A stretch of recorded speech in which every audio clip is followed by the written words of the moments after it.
Hallo und herzlich willkommen zu unserem Podcast Deutsch meistern leicht gemacht. Heute sprechen wir über typische Fehler, die du beim Deutschlernen vermeiden kannst. Schön, dass du dabei bist. Wenn du keine Folge verpassen willst, abonniere uns und aktiviere die Glocke. Los geht's! Stell dir vor, du lernst eine neue Sprache und machst immer wieder dieselben Fehler. Woran könnte das liegen? Heute sprechen wir darüber, warum typische Fehler beim Sprachenlernen passieren und was wir daraus lernen können. Ein häufiger Grund ist, dass wir unsere Muttersprache als Basis nutzen. Wenn wir direkt übersetzen, kann es leicht zu Fehlern kommen, weil die Strukturen und Wörter nicht immer gleich sind. Genau.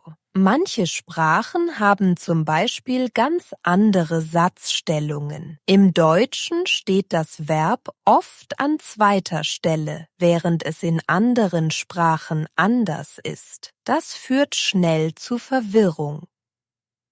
Ein weiterer Grund sind ähnliche Wörter in verschiedenen Sprachen, die wir falsche Freunde nennen. Sie klingen ähnlich, bedeuten aber oft etwas ganz anderes. Das kann ziemlich verwirrend sein.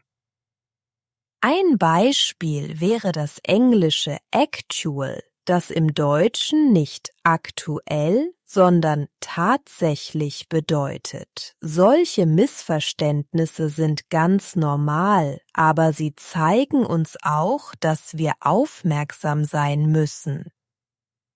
Auch die Aussprache kann eine große Rolle spielen. Manche Laute gibt es in unserer Muttersprache nicht und das macht es schwer, sie richtig auszusprechen. Das kann zu Missverständnissen führen.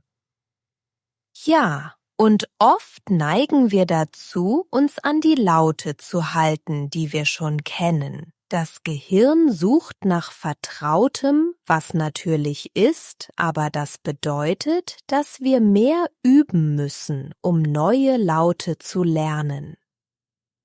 Grammatikfehler sind ebenfalls häufig. Viele Sprachen haben unterschiedliche Regeln für Zeitformen, Artikel oder Pluralbildung. Wenn wir diese Regeln nicht kennen oder anwenden, passieren leicht Fehler.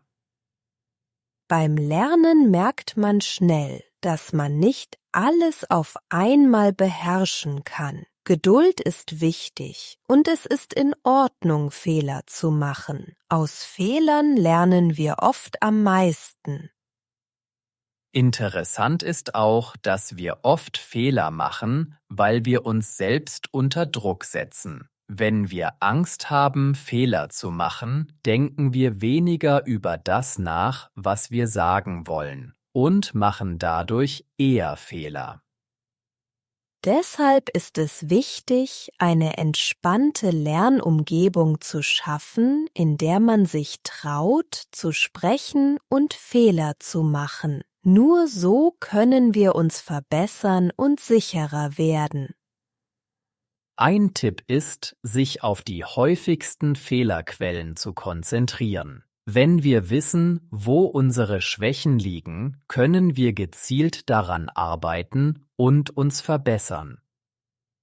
Und ganz wichtig, Fehler sind ein natürlicher Teil des Lernprozesses. Sie zeigen uns, wo wir noch üben müssen und helfen uns, Fortschritte zu machen, also keine Angst vor Fehlern.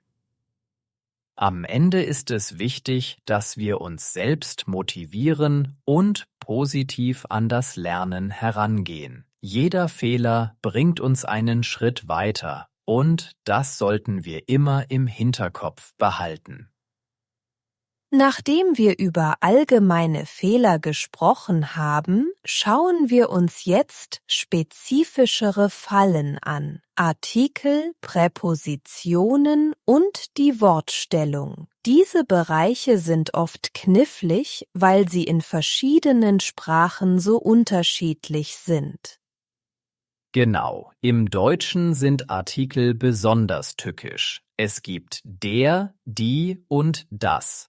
Und alle haben unterschiedliche Formen im Dativ, Akkusativ und Genitiv. In vielen anderen Sprachen gibt es nur einen Artikel oder gar keinen.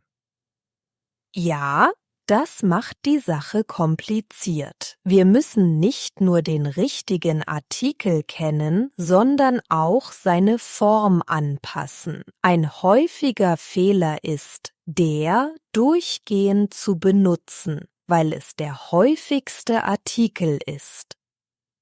Präpositionen sind ebenfalls ein beliebtes Stolpersteinthema. Sie bestimmen, welchen Fall wir verwenden müssen, was oft zu Verwirrung führt. Zum Beispiel folgt auf mit der Dativ, wohingegen für den Akkusativ verlangt.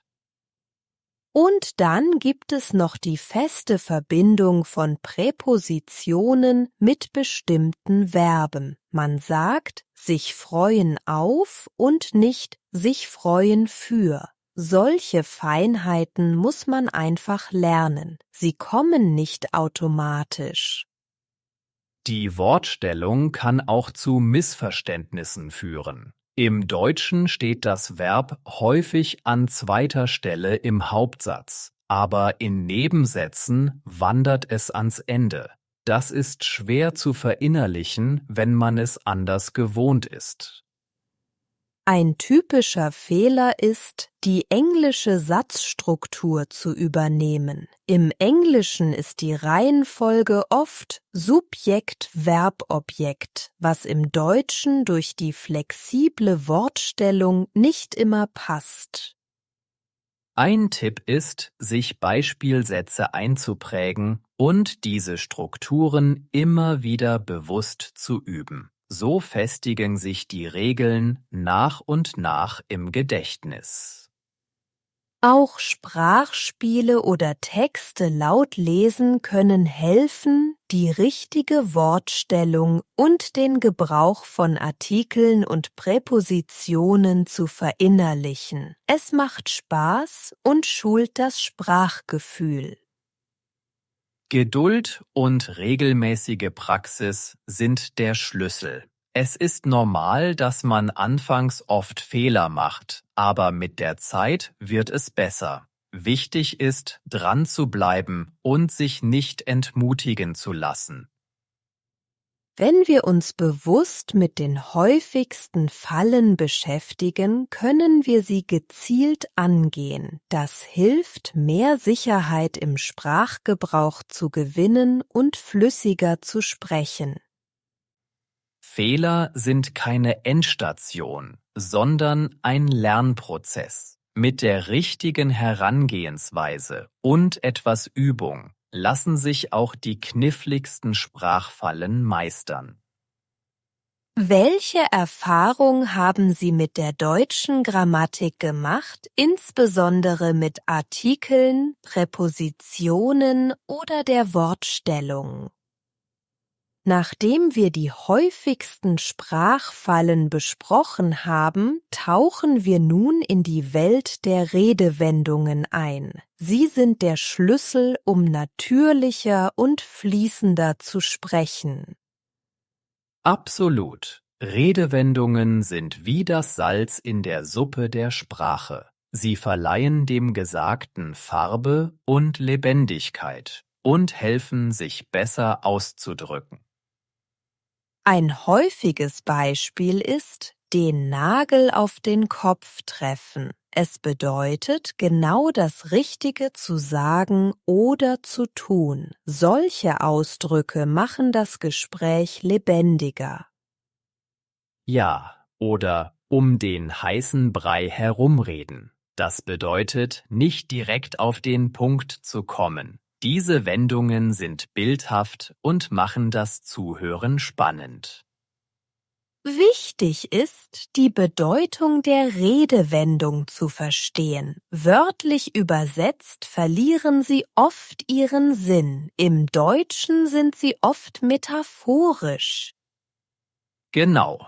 Ein weiteres Beispiel ist das Herz auf der Zunge tragen. Das heißt, dass jemand offen und ehrlich seine Gefühle zeigt. Diese bildhaften Ausdrücke sind in vielen Gesprächen zu finden. Solche Wendungen lernt man am besten im Kontext. Man kann sie in Büchern finden oder wenn man mit Muttersprachlern spricht, so versteht man, wann sie passend sind. Ein Tipp ist, sich ein Notizbuch anzulegen und neue Redewendungen zu sammeln. So hat man eine persönliche Sammlung, die man immer wieder durchgehen kann. Und es gibt oft regionale Unterschiede. Was in Süddeutschland häufig benutzt wird, kann in Norddeutschland selten sein. Es lohnt sich, die Vielfalt zu erkunden. Ja, und Redewendungen können auch humorvoll sein. Da steppt der Bär bedeutet zum Beispiel, dass irgendwo viel los ist oder eine gute Stimmung herrscht. Wenn man Redewendungen beherrscht, wirkt die Sprache authentischer. Das hilft nicht nur beim Sprechen, sondern auch beim Verstehen von Filmen oder Büchern. Wichtig ist, sich nicht zu stressen, wenn man eine Redewendung nicht sofort versteht. Oft erschließt sich der Sinn aus dem Kontext. Und wenn man unsicher ist, kann man nachfragen. Viele Menschen freuen sich, wenn sie ihre Sprache und Kultur erklären können. Mit der Zeit und Praxis wird man sicherer im Umgang mit Redewendungen. Sie sind ein spannender Teil der Sprache, der viel Spaß machen kann. Geduld und Neugier sind hier die besten Begleiter. Je mehr man sich damit beschäftigt, desto mehr wird man lernen und anwenden können. Redewendungen sind wie kleine Schätze der Sprache, die darauf warten, entdeckt zu werden. Sie bereichern unser Sprachgefühl und die Ausdruckskraft enorm. Also, beim nächsten Gespräch einfach mal ausprobieren und sehen, wie die Reaktion ist. Es ist eine tolle Möglichkeit, sich weiterzuentwickeln und die Sprache zu genießen. Welche Redewendung oder welchen Ausdruck habt ihr zuletzt gelernt und in welchem Kontext habt ihr ihn angewendet? Nachdem wir die Redewendungen erkundet haben, ist es wichtig, das neu gewonnene Wissen sicher anzuwenden. Selbstvertrauen beim Sprechen ist der Schlüssel, um flüssiger zu werden. Absolut, denn je sicherer man sich fühlt, desto eher traut man sich, Neues auszuprobieren. Selbstvertrauen kommt mit der Übung und ein paar einfachen Strategien. Ein erster Tipp ist, sich realistische Ziele zu setzen. Es ist in Ordnung, nicht perfekt zu sein. Jeder Fehler ist eine Gelegenheit zum Lernen. Genau, und man sollte sich nicht entmutigen lassen. Kleine Erfolge feiern, wie ein Gespräch ohne Unterbrechung zu führen, kann motivierend sein. Ein weiterer Tipp ist, sich auf Themen vorzubereiten, die einen interessieren. Wenn man über etwas spricht, das einem Spaß macht, ist man automatisch engagierter. Ja, und man kann sich auch Stichwörter oder kleine Sätze notieren, um im Gespräch nicht den Faden zu verlieren. Das gibt zusätzliche Sicherheit. Rollenspiele sind auch eine gute Übung. Mit einem Freund oder allein vor dem Spiegel kann man verschiedene Situationen durchspielen, um Routine zu gewinnen. Und es hilft, regelmäßig die Sprache zu hören. Podcasts, Filme oder Musik auf Deutsch fördern das Sprachgefühl und die Aussprache. Auch das Nachsprechen von Dialogen kann hilfreich sein. So trainiert man nicht nur den Wortschatz, sondern auch die Intonation und den Rhythmus der Sprache.